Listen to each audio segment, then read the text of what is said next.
আজকে তো পরীক্ষার রুটিন দিয়ে দিল, মাত্র 21 দিন বাকি। তার মানে কালকে থেকে আর স্কুলে যেতে হবে না, আমাকে ভালো মতো পড়াশোনাটা শুরু করে দিতে হবে এখনই। এক্সামের রুটিন দিয়ে দিল, 21 দিন বাকি। এখনই পড়ে কি করব, 21 দিন বাকি।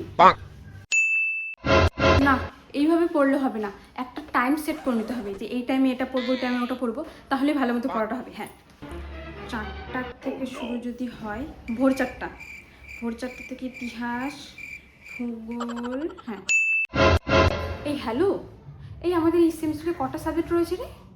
5টা? আমি তো 4টা জানতাম।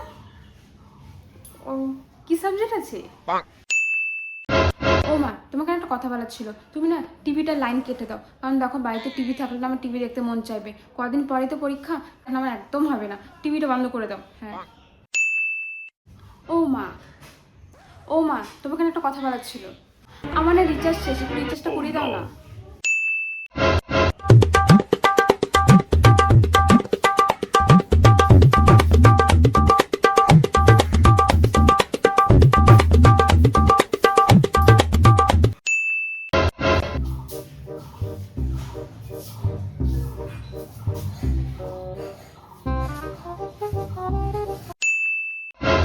কালকে তো পরীক্ষা, অ্যাডমিট কার্ড নিয়ে নিয়েছি, স্কেল নিয়েছি, কলম নিয়েছি, পেন্সিল নিয়েছি, জলের বোতল, ব্যাস। আর কোনো চিন্তা করার দরকার নেই, কাল খালি এক্সামটা দিতে যাব। না, আর একটু বই পড়ে নিই। এমনিতেই আমার কোনো কিছু পড়া হয়নি, তার মধ্যে অ্যাডমিট খুঁজে পাচ্ছি না। অ্যাডমিট কোথায়?